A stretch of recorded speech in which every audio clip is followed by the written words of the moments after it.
What's up, guys? This is Coach Vassar. Thank you for joining me with OTF Audio Daily Beats. As always, appreciate you tuning in, listen to me talk about these workouts. If you find value in them, let me know. Information is in the description to support me. Appreciate all that who have. If you have any feedback, let me know. Any criticisms, I'm open ears. Happy to listen and adjust and pivot. Anyways, we're gonna break down Sunday, March 9th. This will repeat on Thursday, March 27th, I believe. We're gonna see a timed-based run row, endurance on the treads, power on the rower, and then strength on the weight floor. We're talking about key concepts, 2G, 3G, and there you go. So for the treads, we have a distance challenge over 2 different blocks. Set your distance in block 1 and then try to match or beat it in the second time on the treads. The rowers, it's a customizable member choice rack and rest. It is a EMOM. So yeah, 1 minute to go all out, recover, and then repeat on the next minute. You'll choose your own distance challenge to do. On the floor, you have 3 blocks, 3 different training styles. You go heavy, choose your own mini band challenge for continuous work, and then finish completing all exercises on one side before switching. A lot going on there, but you'll see what it means when we kind of talk about it. So looking at the tread rower side, as far as setup goes, as always with a run row like this, if you do have 2 groups, whichever group is on the rowers, make sure you give them wipes ahead of time. That way, after the 3-minute base row, they wipe down the rower, then they head to the weight floor. That way the treads have clean rowers to use when they transition over. So we're looking at the treadmill side. We've done quite a few of these in the past to kind of help train people prepare for, the 1 mile benchmark, 12-minute run for distance, but they're gonna start with an 8-minute tread for distance. They choose their own intensity, accumulate as much distance as possible. Hopefully for members who've been coming in quite frequently, yes, it's something that they've done many times, but it also means they've done this many times, they should know what they need to do and what strategy works for them, okay? So hit and hold, alternator, progressive build, fly and die, whatever you want to call it, whatever they need to do. But the goal is to collect distance. If anything, it's a good opportunity for people to test their base and see if they could hold their base and stay in that green as long as they can for those 8 minutes, okay? Whatever they get though, we want to make sure they remember how far they got in those 8 minutes, because we're going to try to match or beat that distance on the second tread block that they will complete after they head to the rower. So after this 8-minute tread for distance, they have 90 seconds for them to get to the rower. During that 90 seconds, you're also setting up the weight floor. There's a lot going on over there, so you be very concise and very quick on how you explain that. When it comes to the rower, it's a 3.5-minute EMOM style block. So they have 1 minute to complete their distance and then recover until the next minute. They have 3 attempts of that, and then they finish with a 30-second all out. Now, as mentioned in the key concepts, it is completely customizable for the member. So they have a green, orange, or red goal. The green goal, the most attainable, of course, is going to be a 100-meter all-out row.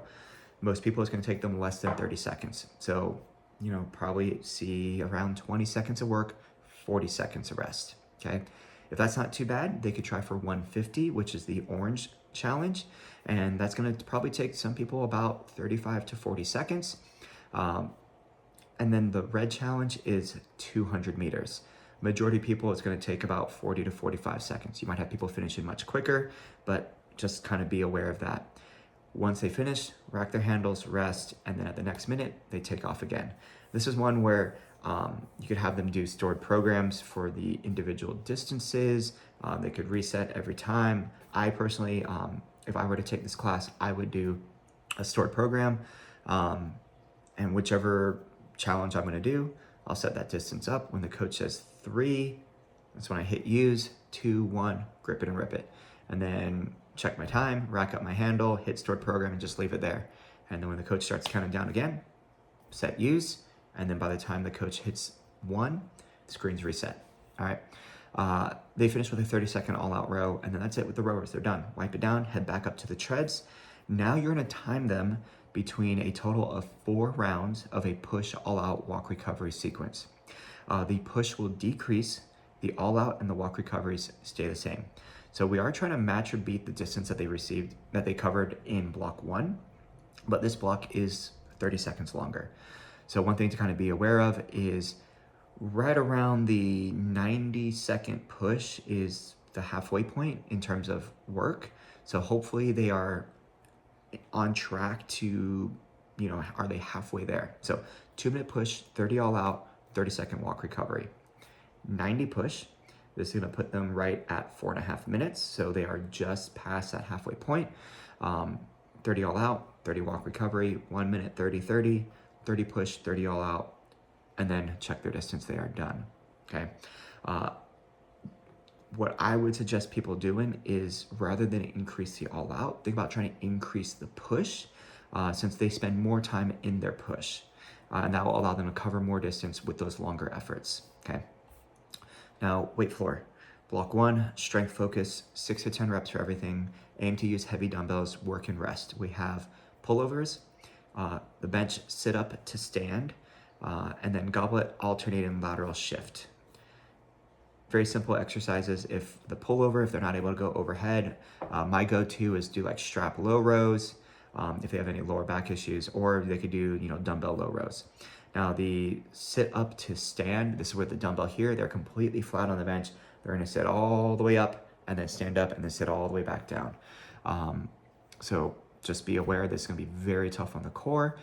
If people struggle to stand up, they could actually use their feet and kind of pinch the sides of the benches, which will help kind of ground their feet down. Or they could take like a 20 to 40-pound dumbbell, place it between their feet and squeeze out with their feet, and that'll help them sit up, okay? And then the lateral shift, dumbbells here, they shift to one side, come back up the other side.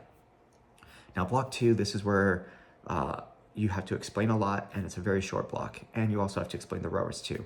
So they have 2 choices. They have mini band with the low position around the ankles, squat to lateral leg lift, and then exercise B is squat, hold, front walk, okay?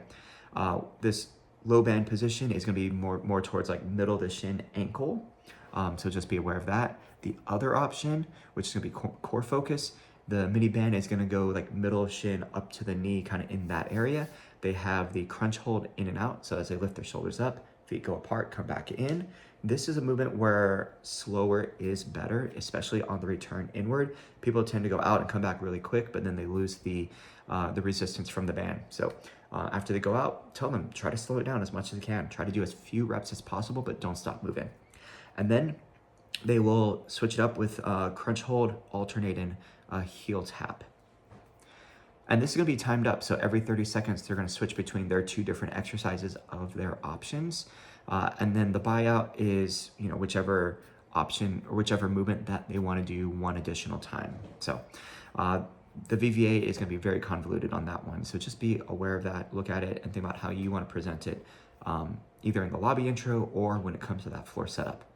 Now block 3, very simple here. We're gonna see single arm work, and we're gonna do everything on the left side, then everything on the right side. Single arm shoulder press, single arm split squat with the left arm, which means the left foot goes back, left arm low row, left arm deadlift. Upper body stuff is 6 reps, lower body stuff is 10 reps. So we wanna pick like a moderate to heavy weight for the upper body, and that should generally be moderate for the lower body, and they could use that same weight. They don't really necessarily need to swap out their weights. Once they've done everything on the left, rest, do it on the right hand, rest, and then simple and repeat that. Their finisher is gonna be the sit up to stand. There you go. Fun, exciting. Now, when we look at the 3G, we're gonna see 2 blocks on the treads and on the rowers and on the weight floor. On the tread side, they are gonna do the block 3 first. So they're gonna do a push all out walk recovery. It's 3 rounds. They are gonna clear out the screen at the very beginning. They have 6 minutes and 15 seconds to collect as much distance as they can. We're gonna start off with a 90-second push, 30-second all out, 30-second walk recovery, and then 75, and then finally a 1-minute push for the last round. At the end of the 6 minutes and 15 seconds, check their distance, 90 seconds to recover, and then in block 2, they're gonna do a 7-minute tread for distance. Technically, it's 6.5 minutes and then a 30 all out, but same idea. And then knowing that there's a little bit more time, but it's more steady state, can they match or beat their distance from block 1? Now, the key thing here is we want to set up block 2 for the rowers and the weight floor at the 2-minute mark of this block, okay? And the reason why I say that is when you look at blocks 1 and blocks 2, or blocks 1 of the rower and the weight floor, those blocks are 9 minutes and 45 seconds. Okay, the tread block, the first one, was 6 minutes and 15 seconds. So just be aware of that. So you'll have, the tread block, they'll go through, they have their 90-second walk recovery, get to base when they're ready, and then 3, 2, 1, clear out the screen, 7-minute tread for distance, start your watch if you do it then. At 2-minute mark, rowers, weight floor, shut it down. Then you have 90 seconds to explain blocks 2 for the rower and the weight floor. Looking at the rower, block 1, it's going to be a decrease in row distance paired up with a single dumbbell exercise. You're going to have single arm balance bicep curls. So you're balancing on one leg, bicep curl, 6 on one side, 6 on the other. You have 200, 150, 100 meters. Once they finish all that with that movement, they'll go back to 200 meters. And now it's going to be overhead tricep extension with the balance on one leg. Okay. If they finish those 3 rounds with that movement, then they row until time is called. That 90-second recovery. And then for the final 3.5-minute block here, this is just like the row block in the 2G. So they have their choice of 100, 150, or a 200 meter all out every minute on the minute challenge. Weight floor, their first block is the unilateral work. So they'll do the shoulder press, split squat, low row, and the deadlift on the left side. Do it on the right side. They have 9 minutes and 45 seconds. Plenty of time to get through 2, possibly 3 rounds, no problem. And then they have their mini band choice of poison for block 2. Same thing, 3.5 minutes, alternate between 2 different exercises. Be very concise and very smart on how you set this up.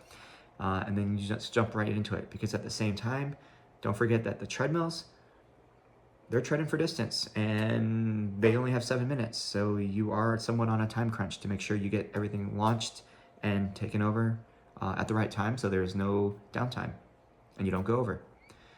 There you go. You guys got this. Any feedback, let me know. Otherwise, coach it down.